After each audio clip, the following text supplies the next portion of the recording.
Vamos a leer pasaje donde Dios le ordena a Abraham sacrificar a Isaac. Génesis capítulo 22, versículos 1 al 19. Dice así: aconteció después de estas cosas que probó Dios a Abraham y le dijo a Abraham, y él respondió, heme aquí. Y dijo, toma ahora tu hijo, tu único, Isaac, a quien amas, y vete a la tierra de Moriah, y ofrécelo allí en holocausto, sobre uno de los montes que yo te diré. Y Abraham se levantó muy de mañana y enalbardó su asno y tomó consigo 2 siervos suyos y a Isaac su hijo, y cortó leña para el holocausto y se levantó y fue al lugar que Dios le dijo. Al tercer día alzó Abraham sus ojos y vio el lugar de lejos. Entonces dijo Abraham a sus siervos, esperad aquí con el asno, y yo y el muchacho iremos hasta allí y adoraremos y volveremos a vosotros.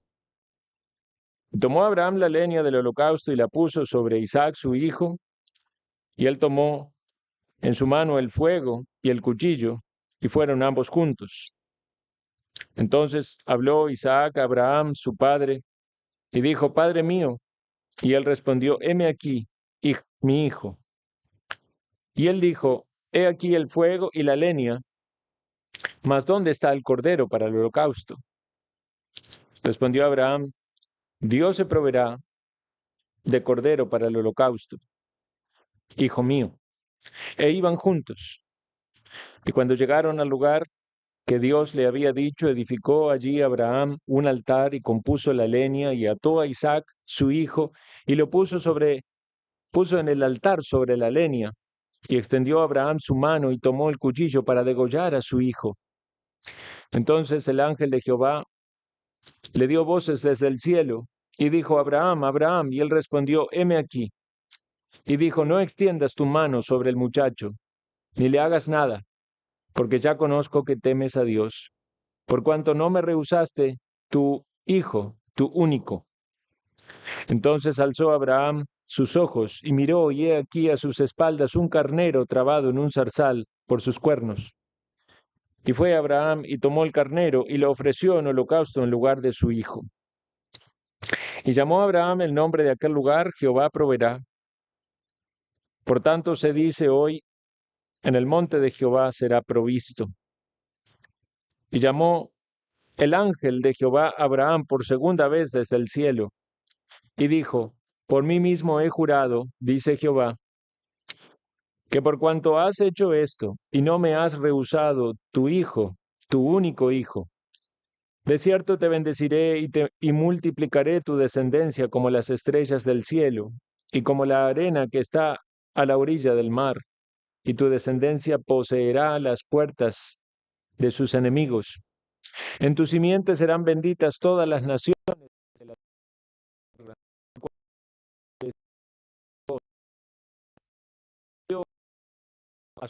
Y se levantaron y se fueron juntos a Berseba, y habitó Abraham en Berseba. Hasta aquí nomás vamos a leer. Yo me acuerdo que hace unos cuantos años, por allá como por el 2008, era la época en la que para ir a responder un correo en internet íbamos a los cibercafés. Desaparecieron ya. ¿Cómo pasó el tiempo? Me siento viejo. Ya una hermana me dijo que tengo muchas canas, así que me siento muy viejo. Pero íbamos a los cibercafés para conectarnos a internet, chequear el email, y apenas había salido YouTube, tenía unos años ahí funcionando, y vi un video del entonces presidente de Estados Unidos, Barack Obama, que no era un video actual, sino de 2 años antes cuando él era candidato. Y en ese video, él menciona este pasaje de la Escritura y de algún modo lo ridiculiza, porque aunque tiene una idea de cierta lógica en su argumentación, como conocemos su posición, lo que él hizo en ese lugar fue defender el aborto y defender muchas malas prácticas y posiciones políticas en contra del cristianismo. Voy a citarles algo de lo que él dijo. Dice así: en algún nivel fundamental, la religión no permite compromisos. Es el arte de lo imposible. Si Dios ha hablado, se espera que sus seguidores cumplan sus edictos sin importar las consecuencias. Basar la propia vida en compromisos tan inflexibles puede ser sublime, pero basar nuestra política en tales compromisos sería peligroso. Sigo citando lo que él dice. Si lo dudan, permítanme darles un ejemplo. Todos conocemos la historia de Abraham e Isaac. Dios ordena a Abraham que ofrezca a su hijo, a su único hijo, y sin discutir lleva a Isaac a la cima de la montaña, lo ata en un altar, levanta el cuchillo, dispuesto a actuar como Dios le ha ordenado. Pero por supuesto, al final Dios ceda en el para la prueba de devoción. Pero es justo decir que si cualquiera de nosotros salimos de este edificio y viéramos a Abraham en la azotea de otro edificio levantando un cuchillo, como mínimo llamaríamos a la policía y esperaríamos que el Departamento de Servicios para la Infancia y la Familia se llevara a Isaac lejos de Abraham. Lo haríamos porque no que Abraham oye, no vemos lo que Abraham ve, por muy ciertas que sean esas experiencias. Y concluye el expresidente de esta manera: así que lo mejor que podemos hacer es actuar de acuerdo con las cosas que todos vemos y que todos oímos, ya sean leyes comunes o razones básicas. Fin de la cita. De algún modo, las palabras del expresidente ridiculizan las escrituras, las hacen ver como anticuadas, como no aplicables a nuestra vida. Y esto es algo muy serio, porque el mundo constantemente va a intentar socavar nuestra fe y nuestra comprensión y aplicación de las escrituras. Muchas personas hoy pueden seguir este camino y agarrar un texto de la escritura y decir, eso era para Israel allá en el pasado. Hoy eso no tiene nada que ver con mi vida. Nosotros tenemos que tratar entonces de enfocar este texto de una manera correcta. Y el propósito mío es que nos hagamos 3 preguntas que nos sirvan, a su vez, como una defensa para tener las Escrituras como norma de vida y de práctica para cada uno de nosotros. Vivimos en un mundo perverso que ataca nuestra fe. Aquellos jóvenes que están en el colegio o van a empezar la universidad, si han tenido un conocimiento de Dios y de su palabra, deben saber que allí, en esos ambientes, la fe va a ser atacada. Han sido muchos los testimonios de personas que, habiendo tenido conocimiento del Señor en la infancia, cuando llegaron a sus años universitarios, se apartaron de la fe o se metieron en distintos tipos de filosofías o creencias que son contrarias a la palabra. Entonces, consideremos estas 3 preguntas. La primera es, ¿cómo respondemos al cuestionamiento de la palabra de Dios en esta historia y cómo defendemos nuestra fe? Bueno, en esta historia particular, Dios le pide a Abraham que sacrifique a Isaac. Y esta es la segunda mención que hay en la Biblia de un holocausto. La primera mención fue en Génesis 8:20, después del diluvio, cuando Noé bajó del arca, construyó un altar y ofreció animales en un holocausto, olor grato a Jehová. Hasta aquí no hay más mención de holocaustos.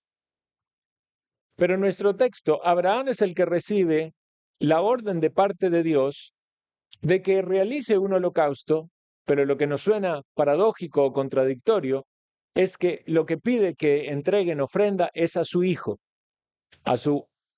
por el cual había orado y dependido y clamado a Dios tanto tiempo. La práctica de sacrificios humanos existía en el paganismo en la época de Abraham. O sea, Abraham había conocido de esta práctica de sacrificar humanos. No es seguro si hubiera sido una práctica de su antigua religión pagana. Sabemos que Abraham fue llamado del paganismo por Dios, pero era algo común en esas culturas y era una manera de devoción a Dios, al Dios falso, obviamente. Una fuente que consulté sobre esto dice que en la región de la Mesopotamia, donde se encuentra actualmente Irak, se han descubierto pruebas de sacrificios humanos en contextos arqueológicos que datan del año 3000 a.C. Y esto me llamó la atención. En la antigua ciudad de Ur se han encontrado enterramientos que sugieren la práctica de sacrificios humanos en las tumbas reales. ¿Recuerdan ustedes de dónde era Abraham? De Ur. Seguramente esto no era nada extraño para él. Ahora, esa práctica pagana ¿era algo que agradaba a Dios? ¿Sería Abraham guiado por el Dios verdadero para hacer lo mismo que hacían esos paganos? ¿Era esa su voluntad? Puede pasar una situación en que alguien que quiere atacar la escritura, charlando con usted, le diga eso. ¿Cómo puede ser que Dios entonces le pida a alguien que mate a su hijo? ¿Le pediría a Dios a usted que mate a su hijo? Entonces tenemos que preguntarnos, ¿por qué tenemos este texto en la escritura? Vamos a considerar dos cosas. Primero, que hay una revelación directa y particular. Hay un trato personal de Dios con Abraham y también hay una prueba de la fe de Abraham. Dios trata personalmente con todos aquellos que están en su pacto. Dios trata también personalmente con nosotros y Dios prueba también nuestra fe. Sin embargo, nosotros no podemos decir que tenemos una revelación directa y particular de Dios. ¿Por qué? Porque la revelación directa y particular de Dios fue para un tiempo preciso y con personas específicas. La petición fue exclusiva para Abraham y para nadie más. No era un mandamiento de Dios, fue una orden específica para Abraham. Hoy no hay revelaciones particulares de Dios. Hoy nadie puede decir Dios me dijo en referencia a una voz audible, y mucho menos alguien pudiera decir que le manda a hacer algo que es contrario a las Escrituras. Pero esta revelación directa y particular de Dios para Abraham fue necesaria. ¿Por qué? Porque quedó registrada en las Escrituras y es parte de la revelación que nosotros tenemos. Las Escrituras son la revelación que nosotros consultamos. En segundo lugar, la voluntad de Dios fue revelada progresivamente. No todo aconteció como un libro que Dios extendió desde las nubes y dijo, aquí están. No, sino que fue vivencial para muchas personas y a medida que Dios interactuaba con su pueblo en su pacto, más luz iban recibiendo. A medida que avanzaba el tiempo, más se conocía de Dios y de su voluntad. Al final de esta historia, 19 versículos después del primero, o quizás unos menos antes, ya sabemos que no era la voluntad de Dios que Abraham muriera, en el sentido de holocausto. El acontecimiento completo nos sirve como un ejemplo de lo que es la voluntad de Dios. Dios no quería que Abraham muriera. Pero la revelación progresiva nos muestra que Dios tiene propósitos y en sus propósitos muchas veces va a haber cosas que nos parecen paradójicas, contradictorias. Esa precisamente es la explicación de una paradoja, algo que es aparentemente contradictorio. Cuando nosotros estudiamos las Escrituras, debemos considerar todo el consejo de Dios, porque si nos enfocamos tan solo en algunos pasajes, podemos estar contradiciendo otros. No podemos enfocarnos en el primer texto y decir, vea qué locura, Dios le pidió a Abraham que mande a matar a su hijo. Ese es el Dios que usted cree. No, no, un momento. El Dios que yo creo también es el Dios que se le reveló y lo detuvo de matar a su hijo. Es el mismo Dios. Podemos cuestionarnos por qué era necesario esto, pero creemos en el mismo Dios revelado progresivamente. De hecho, al continuar la lectura en el Nuevo Testamento, en la Biblia, al continuar la lectura de la Biblia en el Antiguo Testamento, vemos que Dios aborrece la práctica de los sacrificios humanos. Por ejemplo, un texto donde le habla al pueblo hebreo acerca de lo que de las naciones vecinas y dice: no adorarás al Señor tu Dios de esa manera, porque toda abominación al Señor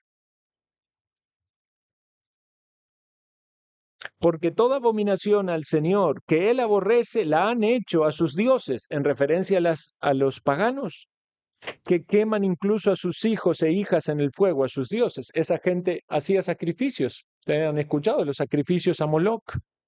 Quemaban a sus hijos. Entonces, cuando Abraham estuvo a punto de hacer ese sacrificio, fue detenido por Dios. Y sobre esto comenta Albert Barnes, un estudioso, dice: aquí tenemos la evidencia de una voz del cielo de que Dios no acepta víctimas humanas. El hombre es moralmente impuro y por tanto no es apto para el sacrificio. Además, no es en ningún sentido una víctima, sino un culpable condenado. La idea de un sacrificio o de un holocausto es ofrecer una víctima, porque se requiere el pago de un precio que frene esa ira de Dios. Dios no acepta sacrificios humanos porque el hombre no es puro, el hombre no es inocente, el hombre está contaminado. En resumen, ¿por qué entonces pidió Dios a Abraham que sacrificara a su hijo?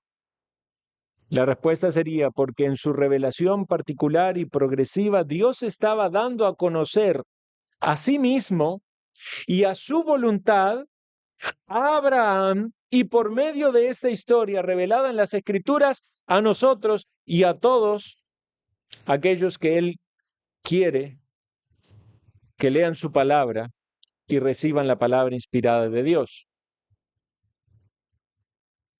En esa revelación, Dios deja en claro que su voluntad final no era el sacrificio de Isaac. Y también Él hace que nos demos cuenta de que debe haber algún significado aún más profundo en la historia. Permítame ilustrarlo de esta manera. Seguramente ustedes vieron esos videos, generalmente son de la naturaleza, que hacen con un dron o una cámara de esa que va así sobre el nivel del mar y en algún momento en un río o en un mar se meten en lo profundo. Y son cámaras obviamente especiales, ¿verdad? Que pueden estar en la profundidad.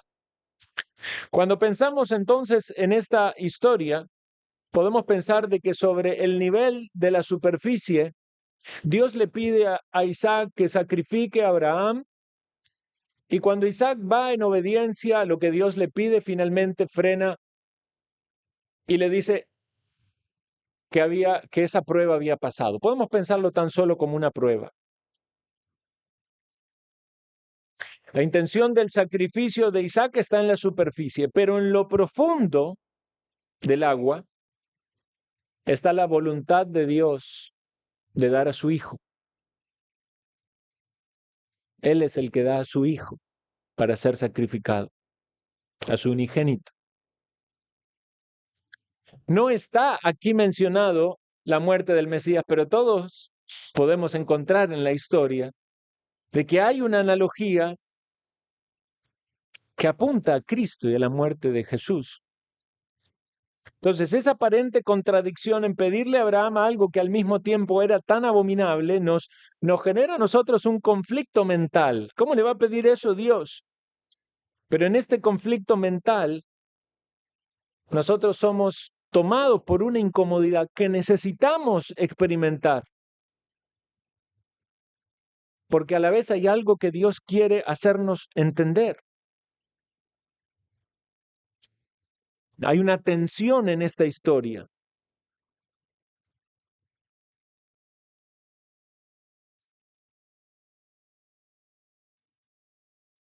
De algún modo, cuando vamos leyendo la historia, tenemos angustia, tenemos tristeza, tenemos incertidumbre. Cuando ya conocemos el desenlace, sentimos alivio, sentimos consuelo, descanso. Y si esto es cierto para nosotros, que tan solo somos lectores, imagínenlo para Abraham, en su propia carne. Porque él escuchó la voz de Dios. Toma tu hijo, tu único, y ve a sacrificarlo.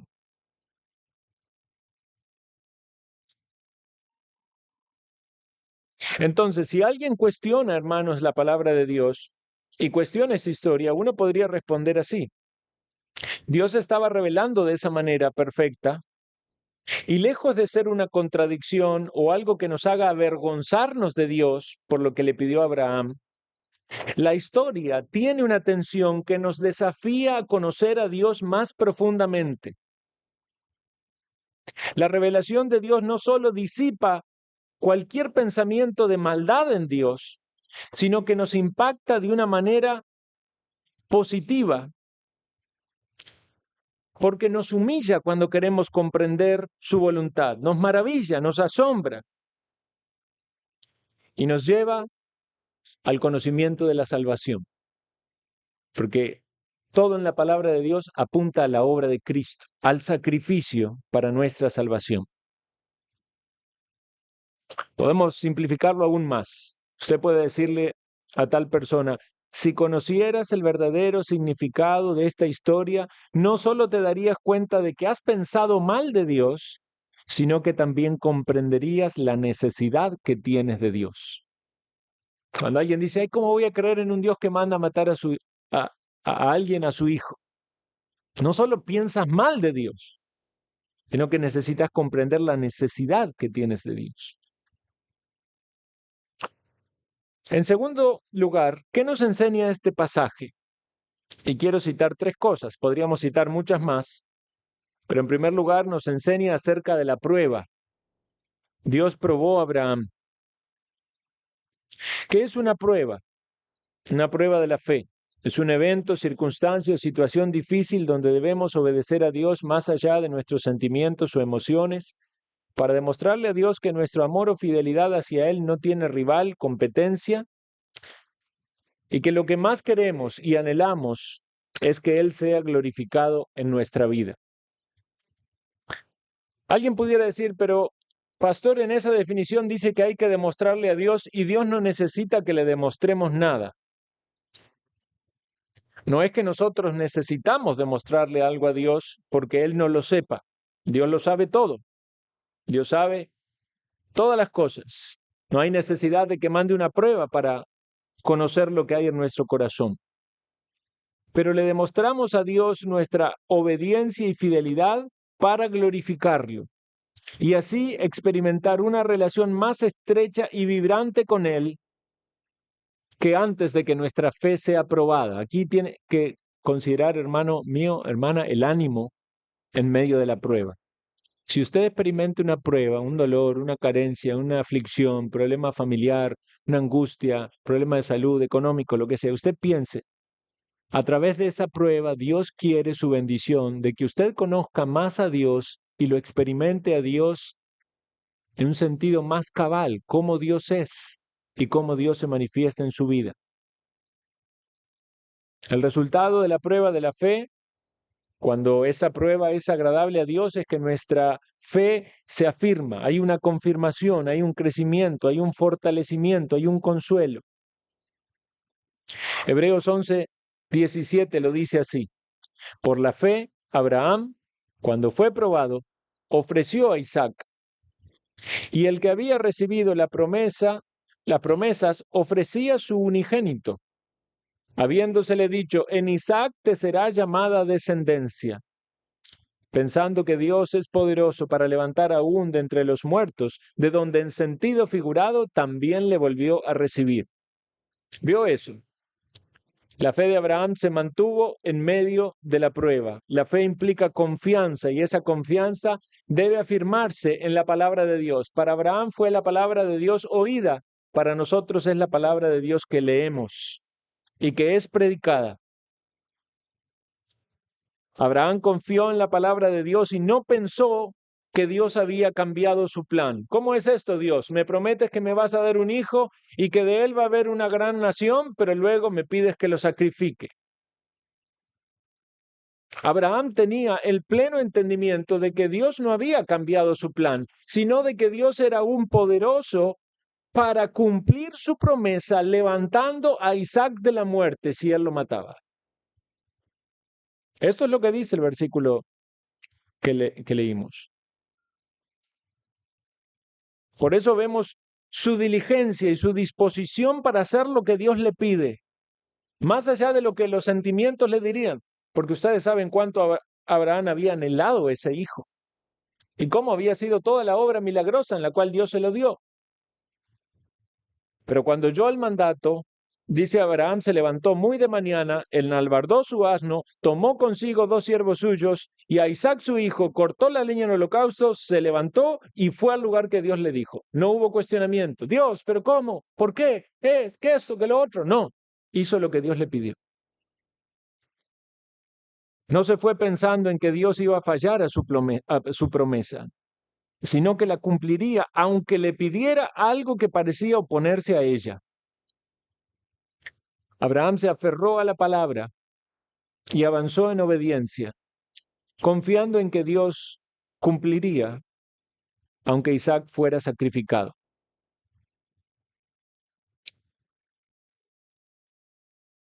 ¿Qué pensó Abraham? ¿Cómo podía ser esto posible? Sabía que Dios lo podía resucitar a Isaac de entre los muertos. Por eso le dijo a los criados, antes de que él se vaya solo con el muchacho: esperad aquí con el asno, y yo y el muchacho iremos hasta allí y adoraremos y volveremos a vosotros. Claramente sabían que iban a ir, a adorar y a volver. Pero adorar implicaba sacrificar a Isaac. Pero Dios cumple sus promesas y si me pide que lo mate, también Él lo va a levantar. Aprendemos entonces que Dios nos pone a prueba y que cuando eso ocurre debemos debemos responder con obediencia y con confianza. Segunda lección o segunda enseñanza. Esto nos enseña acerca de la provisión de Dios. Tomó Abraham la leña del holocausto y la puso sobre Isaac su hijo. Versículo 6. Y tomó en su mano el fuego y el cuchillo y fueron ambos juntos. Entonces habló Isaac a Abraham su padre y dijo: Padre mío. Y él respondió: heme aquí, hijo, mi hijo. Y él dijo: he aquí el fuego y la leña, mas ¿dónde está el cordero para el holocausto? Y respondió Abraham: Dios se proveerá de cordero para el holocausto, hijo mío. E iban juntos. Dios ciertamente provee para todas nuestras necesidades. Hemos aprendido a orar en el Padre Nuestro por el pan de cada día. Pero esta situación parece estar en otro nivel. Como dijo el predicador Paul Washer en uno de sus sermones: nunca usemos este texto para hablar de que Dios nos va a proveer un nuevo auto, una casa o algo que deseamos. Esta era la provisión de Dios para adorar. Ciertamente podemos tener muchas necesidades materiales y clamamos a Dios pensando y confiando en que Él nos va a proveer. Pero aquí la tipología tiene que ver con algo mucho más grande. Esa provisión de Dios apunta al Cordero de Dios. Ese Cordero que ahí hacía falta para que Isaac no muera, nos hace pensar en el Cordero de Dios. Más adelante en las Escrituras, la necesidad de sacrificio sería revelada en la ley de Dios y el autor de los Hebreos dice, sin derramamiento de sangre no hay remisión.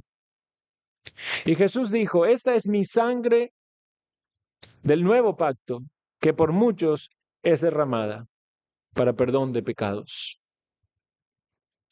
La provisión de Dios para Abraham, para que Abraham pudiera adorar, finalmente fue ese carnero que estaba trabado en un zarzal.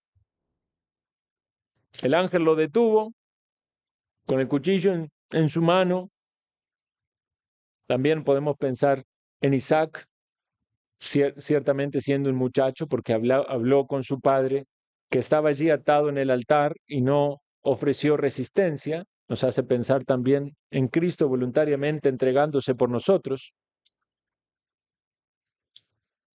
Pero cuando Abraham levantó el cuchillo para sacrificar a su hijo, el ángel del Señor lo detuvo y cuando miró, vio allí la provisión de Dios. Jehová proveerá.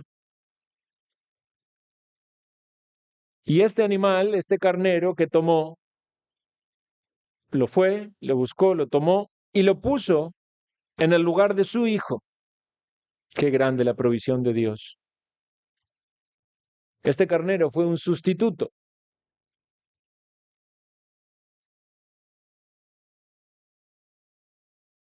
Esto nos hace pensar, hermanos, en la necesidad de un sustituto. Y no fue un carnero nuestro sustituto, fue un cordero, fue Cristo. No podríamos adorar a Dios si no tuviéramos esa provisión de un sustituto. Isaías 53:6 dice, todos nos descarriamos como ovejas, cada cual se apartó por su camino, mas Jehová cargó en él el pecado de todos nosotros.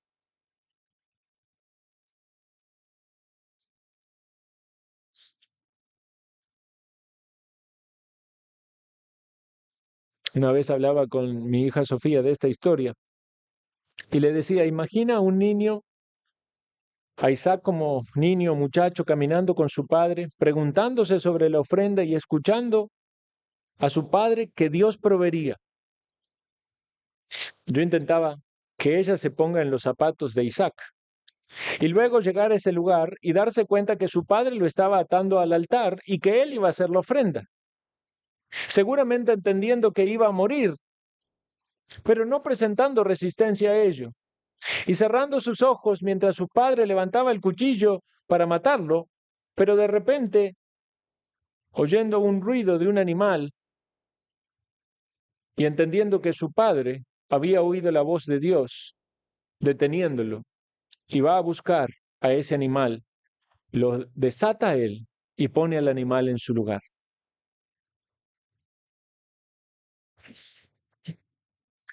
Los sacrificios de animales se hicieron durante mucho tiempo para enseñar al pueblo de Dios de que era necesario una víctima inocente, que muriera un cordero en nuestro lugar, en lugar de los judíos en el antiguo pacto del pueblo de Dios. Pero esos sacrificios no quitaban completamente el pecado, solamente aplacaban la ira de Dios, por eso era necesario año tras año. Pero cuando vino Cristo Jesús y murió, todos esos sacrificios ya no fueron más necesarios porque ellos apuntaban, eran una figura, una sombra que apuntaban al sacrificio definitivo de Cristo para nuestra salvación. Es interesante que fue en ese mismo monte, en el monte de Moria, donde Jesús también fue sacrificado. Jesús fue el Hijo que el Padre sacrificó. Y en este caso, Dios no detuvo su mano. La ira de Dios cayó sobre él, pero esto era necesario para salvarnos. No hubo un sustituto de Cristo porque Él era el sustituto de nosotros. Isaías 53:10 dice, Jehová quiso quebrantarle, sujetándolo a padecimiento. Cuando haya puesto su vida en expiación por el pecado, verá el linaje, vivirá por largos días y la voluntad de Dios será en su mano prosperada. Tercera enseñanza. Consideremos, amados hermanos, el valor incomparable de Jesucristo. Vemos algunas similitudes y algunas diferencias entre el sacrificio o posible sacrificio de Isaac y el de Jesús. En el versículo 2 dice, toma ahora tu hijo, tu único, Isaac, a quien amas. Y en el versículo 12 dice, no extiendas tu mano sobre el muchacho ni le hagas nada, porque yo conozco que temes a Dios, por cuanto no me rehusaste tu hijo, tu único. ¿No es interesante que se repita tantas veces esta frase cuando en realidad Abraham tenía otros hijos? Pero Isaac era el único con relación a la promesa. ¿Y cómo lo amaba? ¿Cómo amaba a su hijo Isaac? No porque no amara a los otros, pero cómo amaba a Isaac, porque Isaac era el hijo de la promesa. Nada más precioso para él. ¿Ha pensado usted en el amor del Padre por el Hijo? Dios dijo, este es mi Hijo amado, en quien tengo complacencia.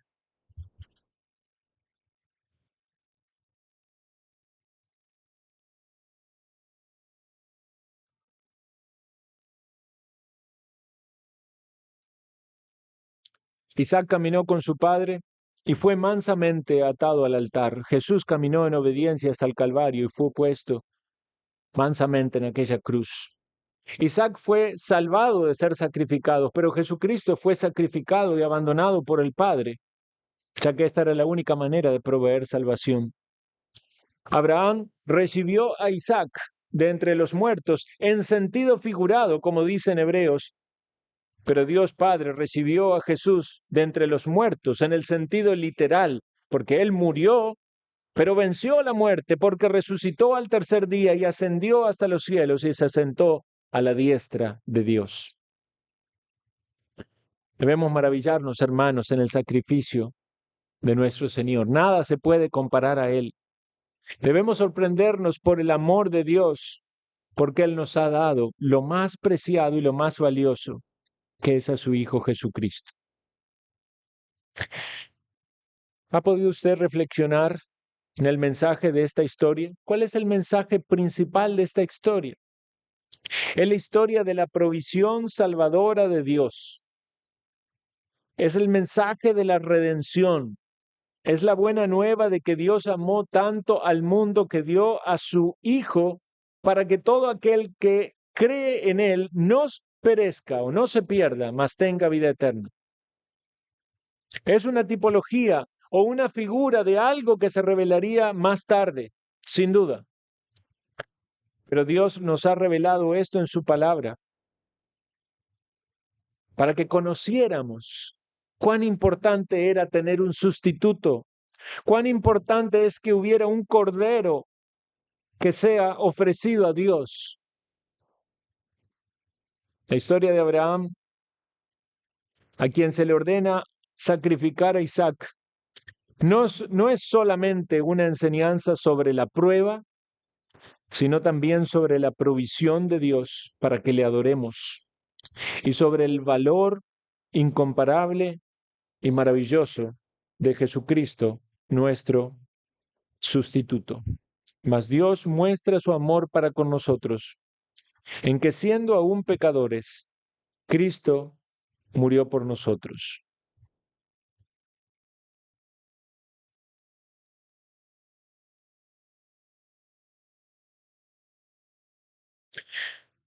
¿Te has visto a ti mismo como un pecador necesitado de un Salvador? ¿Has comprendido el amor que Dios tiene por ti al dar a su Hijo en tu rescate? ¿Ves a Cristo tan valioso e incomparable que pones tu fe en Él, no solo para recibir el perdón de tus pecados, sino para ser también un discípulo del Señor, para hacer todo lo que Él te pida, aunque tu fe sea probada, para vivir en adoración a Él? ¿Vives de tal manera que tu conducta manifiesta tu fe en Jesucristo como fruto de una fe real, no una fe muerta como la que dice Santiago, que tiene que ver más con palabras que con acciones? Asegúrate, querido oyente, que estás en Cristo, que tienes esta perla de gran precio, que estás dispuesto a renunciar a todo por tener el tesoro más valioso. Es mejor nuestro Señor que la propia vida. Que Dios nos ayude a comprender el valor que tiene nuestro amado Salvador. ¿Qué cosas puede haber en este mundo más bellas que Él? ¿Qué es lo que anhelas? ¿Qué quieres? ¿Riqueza, fama, belleza, bienestar, salud, comodidad? Nada de eso vale más que nuestro Señor. Si pudiéramos poner todas esas cosas en la balanza y del otro lado Cristo, por supuesto que esa balanza caería con todo el peso sobre el piso, porque Cristo vale más que todo. Y el apóstol Pablo lo sabía porque decía, he estimado todas las cosas como basura por la excelencia del conocimiento de Cristo. ¿Cómo podemos aplicar entonces esta historia en nuestra vida, hermanos? En primer lugar, no nos dejemos intimidar por aquellos que se burlan de las Escrituras. Puede alguien tomar un pasaje y querer ridiculizarlo y hacer ver que tu fe en realidad tiene baches o tiene huecos. Pero debemos estar preparados para presentar defensa con mansedumbre y reverencia ante todo aquel que pida razón de la esperanza que hay en nosotros. En segundo lugar, rechaza cualquier mala aplicación de la Escritura, porque el diablo toma las Escrituras y las malinterpreta o mal aplica. Obviamente que si usted ve a alguien en un edificio, en una azotea, que va a sacrificar un niño, va a llamar a la policía y va a proteger a ese niño. Pero démonos cuenta cómo el mundo utiliza estas cosas para ridiculizar la Escritura. Y si usted no es creyente, escuche, medite y considere el Evangelio, porque ha sido revelado a lo largo de todas las páginas de la Escritura para que nosotros veamos cuán importante es que conozcamos al Salvador. Jesús fue entregado por nuestras transgresiones y resucitó para nuestra justificación. En último lugar, hermanos, una aplicación para nosotros que también es válida. Afirme su fe en medio de la prueba. ¿Cuáles pruebas está usted pasando o cuáles pasará? Quizás hoy no las vive, pero en algún momento vendrán. ¿Está su fe firme en el Señor si Dios la ha de probar? ¿Está usted amando más a Cristo que cualquier cosa en este mundo, como hablábamos hoy en la mañana, incluso que hasta la misma familia o a los seres queridos, las posesiones?